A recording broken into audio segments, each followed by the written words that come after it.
Sabi nga nila, not all heroes wear capes. Sa Zamboanga City, nagtuturo sila.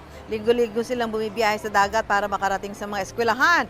Kahapon, alas 6 ng umaga pa lang, nasa barangay Arena Blanco sina Ma'am at Sir para makapunta sa eskwelahan sa mga island barangay. May dala silang bigas, inuming tubig, damit at school supplies. Sa mga isla na kasi mananatili ang mga guro ng 5 araw para makapagturo at uuwi sa kanilang mga pamilya tuwing Biyernes. Kasama nilang bumiyahe ang ilang estudyante, pati ang ilang sundalo.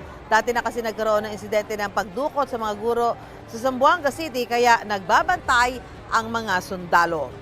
Gusto mo bang mauna sa mga balita? Mag-subscribe na sa GMA Integrated News sa YouTube at tumutok sa unang balita.